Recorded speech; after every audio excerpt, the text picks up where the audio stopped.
Hey, welcome to Tinge of Bravery, and I appreciate you guys tuning in. I have a lot of posts that I'm going to record and write down, and so I'm really looking forward to getting you guys all caught up. I know it's been a while since I've been on here. A lot of things have happened in my life. Well, actually, I don't want to say like a lot of things, but some things in particular that just really set me back emotionally and mentally. And so I really hope I'm trying to get on the right track again. And I think I can do that by talking to people and paying more attention to who I am and what I need to be doing for myself and my girls. So welcome again. Catch me on Apple, Spotify, YouTube, and on Facebook, Tinge of Bravery. So I'm going to be reading from a blog that I wrote, and so bear with me here as my eyes go back and forth. Okay, so I just met with a church mentor, and she revealed stuff to me that I positively did not want to hear. I don't like knowing things that I must do. I mean, let me clarify that. I do want to know those things because then I have clarity. Then I know exactly what I should be doing. It's just really hard when you hear things that you've been afraid to realize yourself. But if I want to have more peace and contentment, more authenticity, and less stress that I obviously am bringing on myself, then some work has to go into what I do each and every day. Jesus isn't going to give me what I pray about unless I put in the work. And, you know, I posted about that a while back ago about putting in the work. And honestly, I really thought that post was pertaining to someone or something else. I did not realize that it was actually about me. You know, I think it goes both ways. I think work has to go into what I'm doing each and every day. And that means like paying attention to my mental status, my emotional status, you know, my ability to communicate. So you have all that emotional understanding of what you need to do. And then you've got like the actual physical work, which, you know, kind of what I was really relating to in the post. But, you know, where there's physical work, there's mental work because you got to discipline yourself.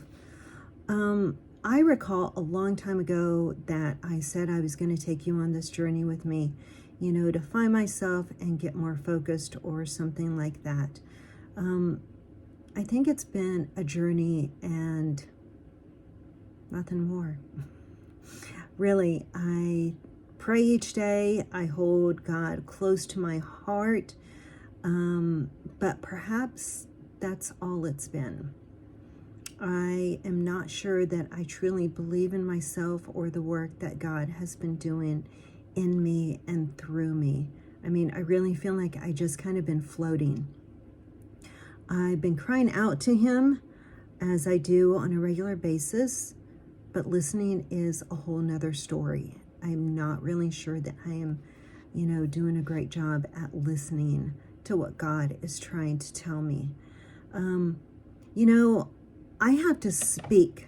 I have to speak up, and it should not matter how grungy or dirty it looks.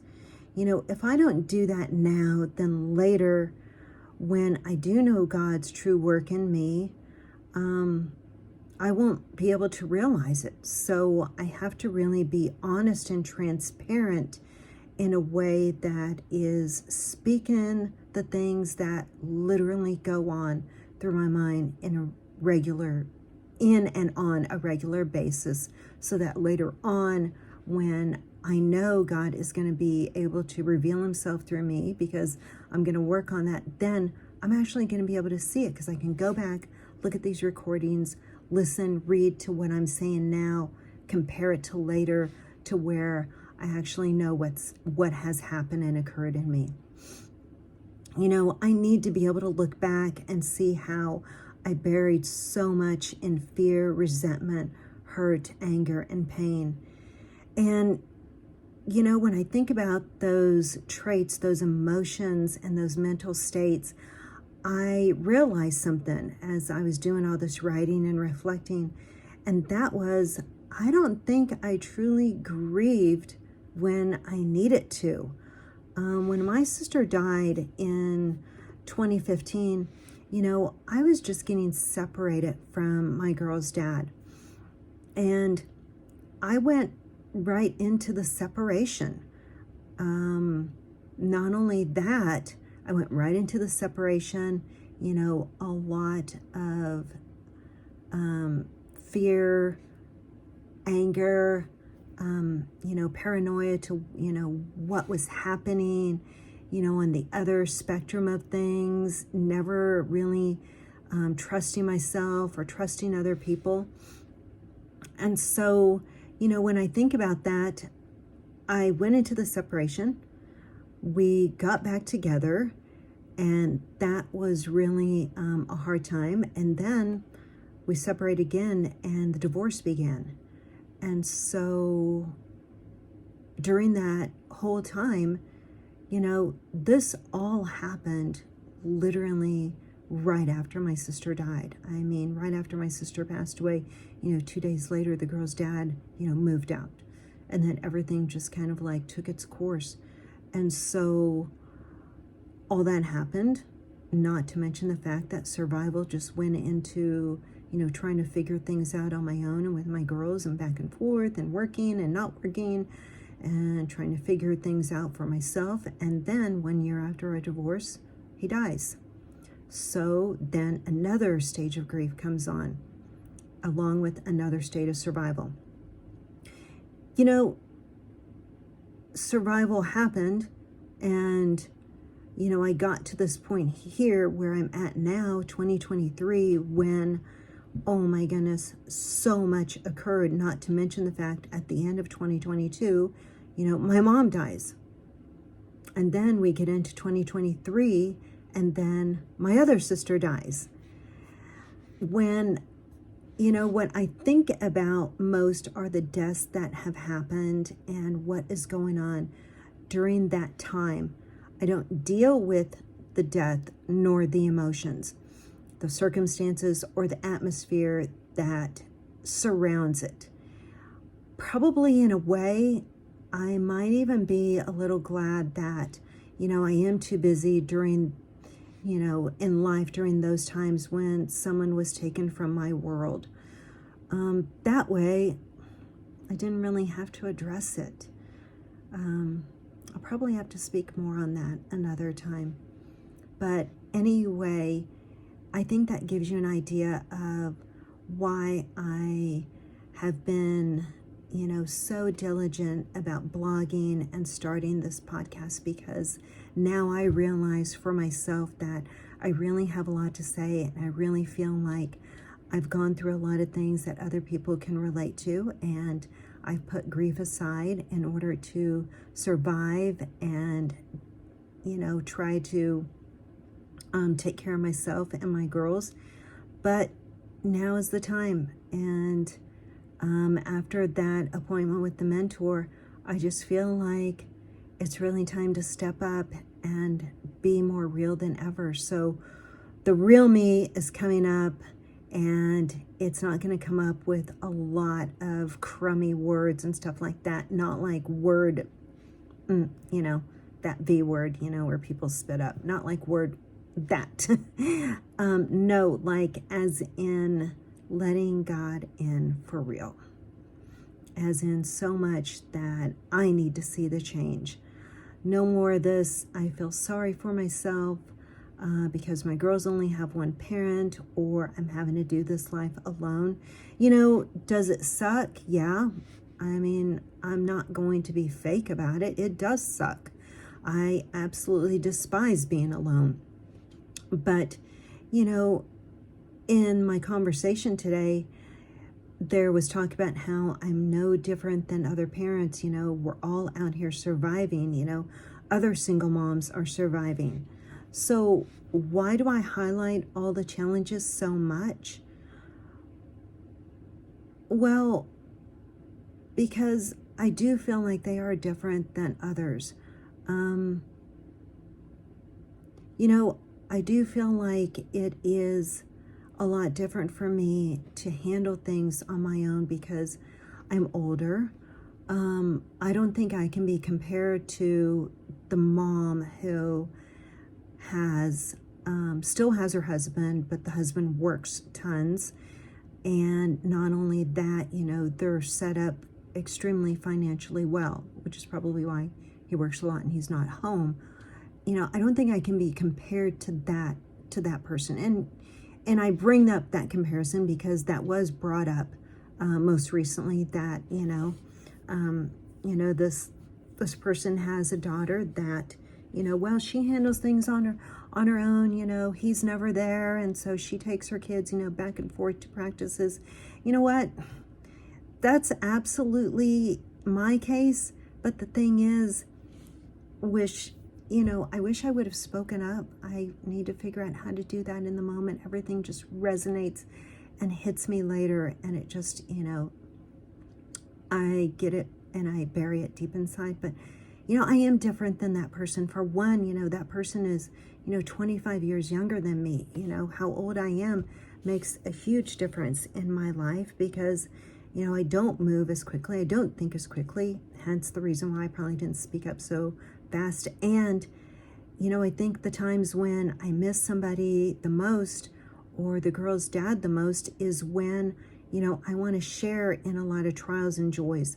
And I want to be able to problem solve with another parent, well, if it had to be the dad in my girl's life. I want to problem solve together. It's way different than, a young woman, having that husband whom she can at least lay down next to later on. And so that's what I call real coming up, because that is actually coming from my heart. And that is a little bit of resentment and bitterness that, I harbored after, someone told me that, I'm no different than this young individual. I am way different.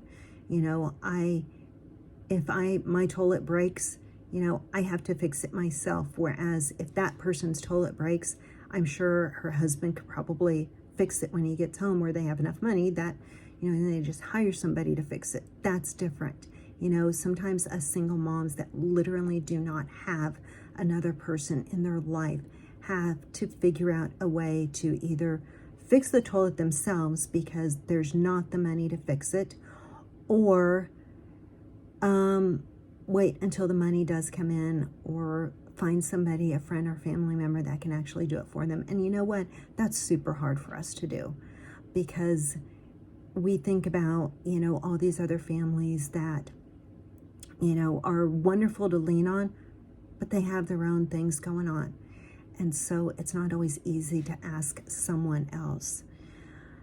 So that is a little bit of why I feel like sometimes I highlight a lot of the challenges, because I want to relate to you other single parents out there that are tackling this life alone, and you're getting anxiety from it. You're figuring out that, it's hard to talk to people about it, especially when you have other moms that, do have husbands or boyfriends and stuff like that. Because you're just relying on you, and you want to make sure that your kids are able to see that you can do it. And that is who I am. I want my girls to see that I can do it. And honestly, we really have done it, for 5 years. It's not been pleasant, but it's been doable, literally by the grace of God.